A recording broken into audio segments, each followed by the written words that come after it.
we'll call this meeting to order, and we'll turn it over to you, Cynthia. All right, so today we're going to look at the overview for the 2018-2020 municipal budget. And just a reminder, of course, that even though we plan for 3 years, we adopt each year for the following year. So 2018, we're really looking at the details.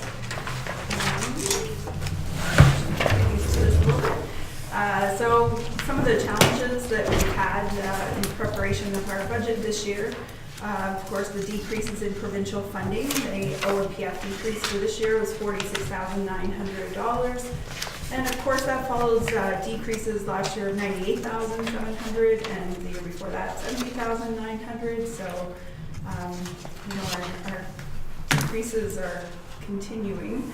Of course, then we have inflationary cost of goods increases. CPI was between 1.5% to 2% this year. However, hydro is increasing at a rate beyond that, so we've guessed it to be about 5%. And then Bill 148, everybody was, I think, shocked at the increases in minimum wage, and a lot of other things went through that legislation that we're just finding out about now. So there were increases to vacation entitlements, changes to the way statutory holiday pay is calculated, increases to personal emergency leave entitlements, and many other enhancements to the Employment Standards Act. So we've definitely seen those pressures in our budget.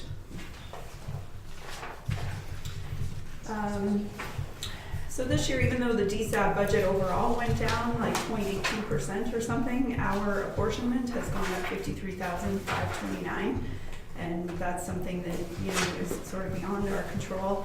And the real challenge in the budget this year is the Police Services Board is requesting an increase of $495,421. Tax burden distribution pretty much has stayed the same as last year, which is good, but overall, if you look back over the last 15 years, we've seen a continuous erosion of commercial and industrial assessment, and of course the residential share has picked that up. And then just, the trend of online shopping, I think further erosions of our commercial assessment is likely. It's kind of scary. So that's just the graph, and again, the percentages are pretty much the same as last year. So overall, all the departmental budgets have come in at an increase of 8.7%. I did draw some money from the tax rate stabilization reserve to reduce that, and so we're at 4.08%. But within that budget, there's some things that we just need to discuss and wait for word. For example, transportation has 3 capital projects in there, but if we find out we're getting approved for the Connecting Link funding, we won't go ahead with the Queensway resurfacing. But if we don't get the Connecting Link funding this year, then in accordance with our asset management strategy, it would make sense to go forward with the Queensway resurfacing. I did follow up with the Connecting Link funding, and we're supposed to know early this year, so hopefully we'll know soon. Also, in the budget, there was a provision for the historical park over here, and we just last week got notified about some potential funding for downtown improvement, and so we're not sure if that might be a match or not. That would be a good thing if it was.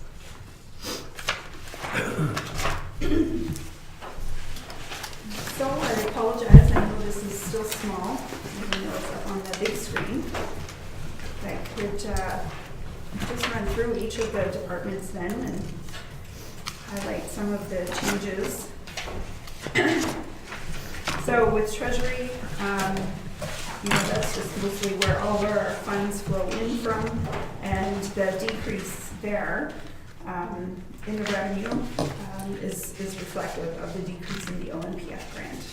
And it's partially offset by a few other changes. Administration is a decrease of about $18,000.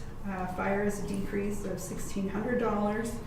Police is an increase of $495,000.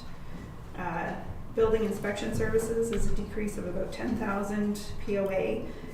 This is actually an increase to their revenue because they're the only department that makes a positive contribution to the tax levy. So that's gone up about 24,000. Hopefully we continue to benefit from more tickets. Transportation, so this is preliminary, up 46,000. And again, that will change depending on the status of the projects that we find out about. Collection and disposal is up $6,700, and that's really just CPI increases based on our garbage and collection contracts. Health services is up $52,356, and that reflects DSAB, our increase in the portion there. Social services is down $17,000. And that reflects the provincial gas tax grant that we got this year. It was about $45,000, where last year it was $12,000. Recreation has a small increase of $9,000. Libraries increase is $12,000. Cultural activities is up $50,650. So $50,000 of that is the estimate for the historical park.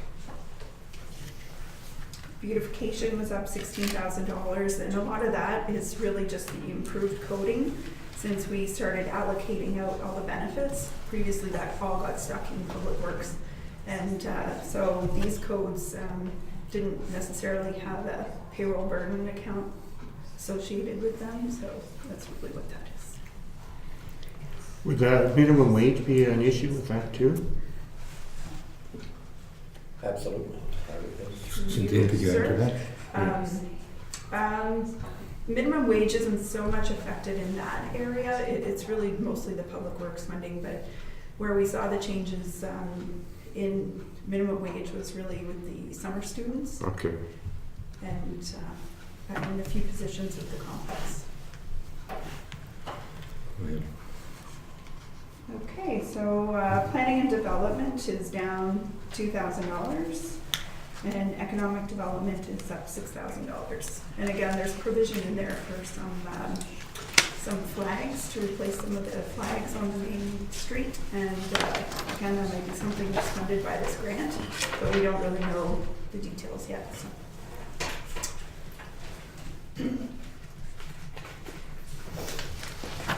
So operating expenditures by category, of course, in our budget, we try to identify each line item as whether it's required expenditure, expected, or discretionary. So this stays pretty much the same as last year. 50% of our expenditures are in the required category, 45% is expected, and 5% is discretionary.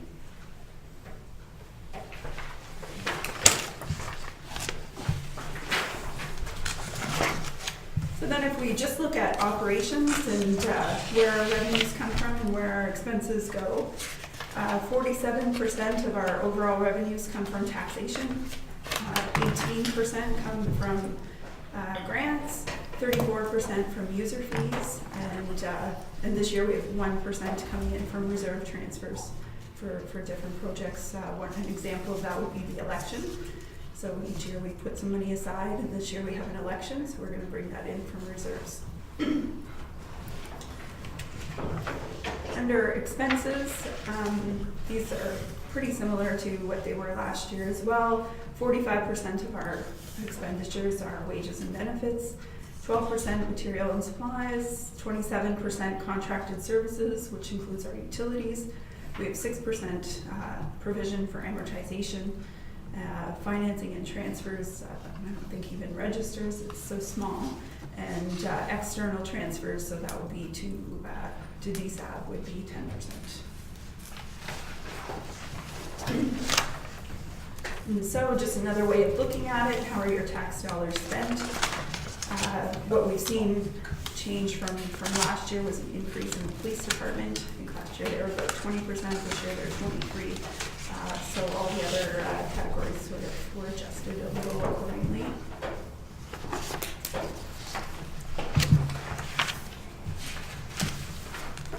So the capital projects that are reflected in the budget, Fire department equipment, and that's really for the breathing apparatuses.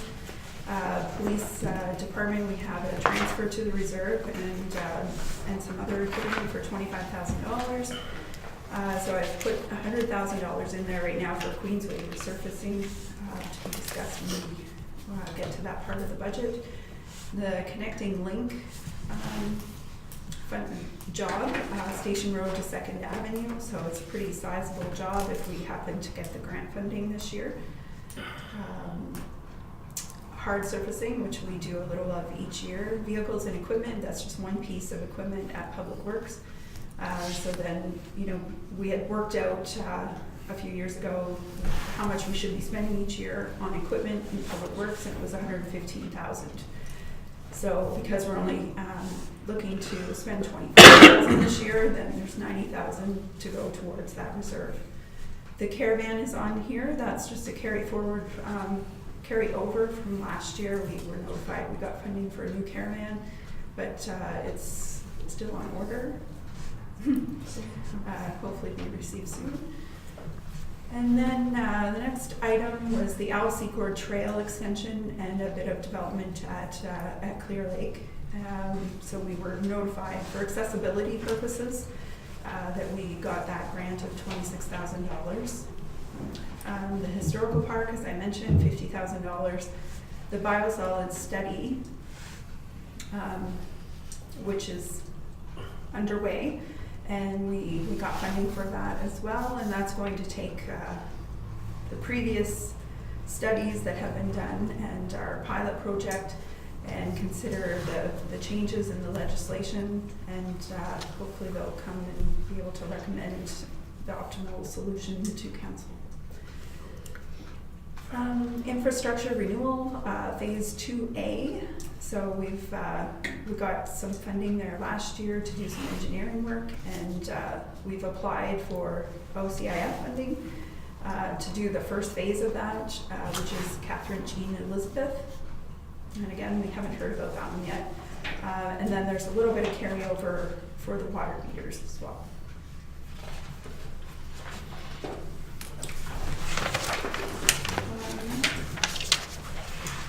Then I just handed out a couple of other slides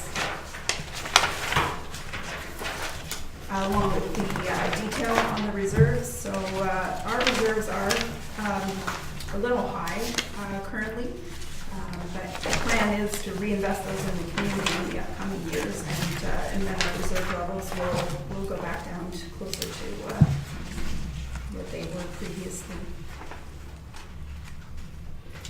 And I thought it was just worth putting this slide in as well. Our residential tax increases were for prior years.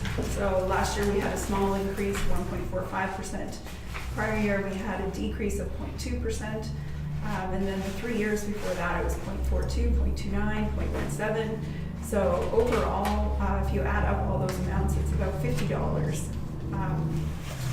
So we've done pretty well at holding the line on taxes. Hopefully we can continue to have reasonable increases, but each year it gets harder and harder.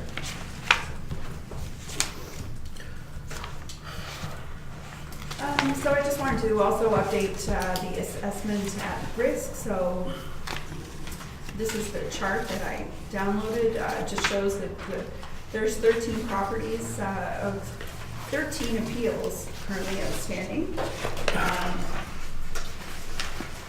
But that only reflects 6 properties.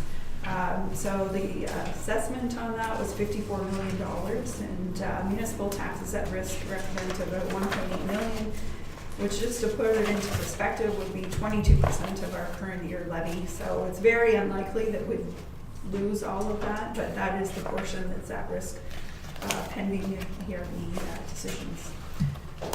In the past, we've allowed anything from, on an annual basis, it's recommended you allow 0.5% of your total assessment, and of course with some of our historical losses, they've been up to 30%. So, and I am hopeful that 8 of those will soon be settled, so then we'd be down to quite a few.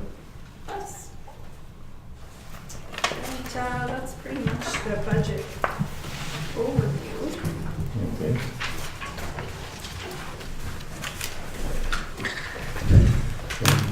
Any questions? The eight that'll soon be settled, what leads us to believe that? Say that The again? eight that might soon be settled, what leads us to believe that?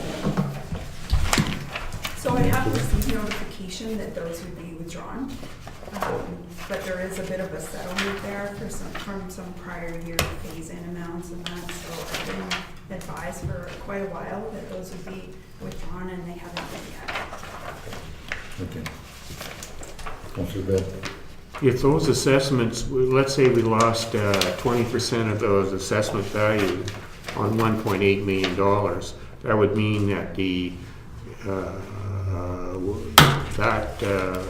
that's 20% of 1.8 million, 360,000, which household would then have to absorb.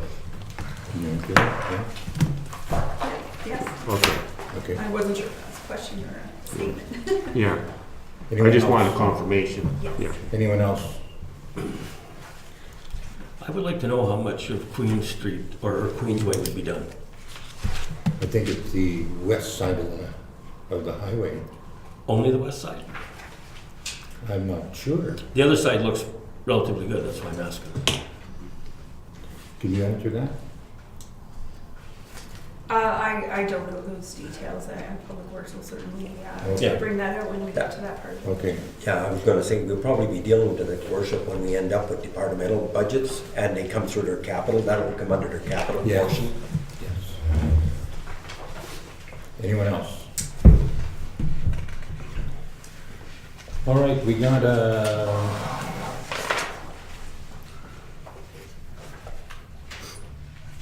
be it resolved that council requests the Police Services Board and the Public Library Board to review their respective budgets for further savings with the goal of limiting the overall increase to less than 2%. Any questions or comments? All in favor? Carried.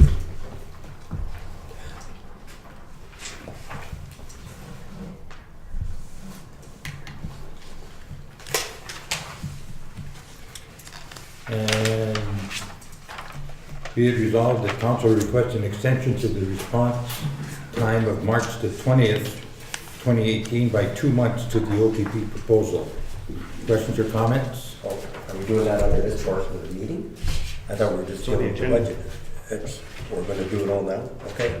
No, I was just gonna say, I think we have to really explain our case. I don't know if councillors Bill and Bob are gonna meet along with our clerk to kind of put our case forward, because I know they had asked for 6 months, but I think we've been 2.5 months waiting for this number that just came a week or so ago. I believe the CAO has written down some Yeah, we got things there and report here, staff about how tardy they were, so But we need to have a resolution to, I don't know, maybe if our whole steering committee ought to try to meet with them and as a whole, like, I don't know, whatever it takes, but it needs to be enforced that we need time. Councillor Bill. Well, I think it was pretty well clearly stated why, okay? It took us almost 4 months to get that number. That's right. We have an interim police chief here who's going to be gone through the month of February, okay? And if we want to have some public meetings and representation from the police department, it can't happen until at least the middle of March. And our deadline is March 20th, so those are, I'll call them two examples of why we're looking to get an extension. Councillor Bob. I think you'll find that how to put this, the OPP are going to be receptive to the request. And we put the request in sooner rather than later, and we probably don't need to have a meeting with them. I think you'll find that they're going to be receptive to the request. They recognize that There's a problem. there are several situations, some of them created by themselves, that have caused us to be delayed. So, I agree. Anyone else? All in favor? Carried.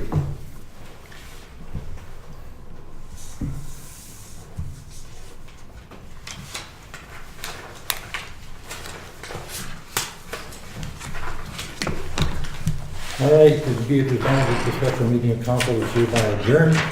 All in favor? Carried.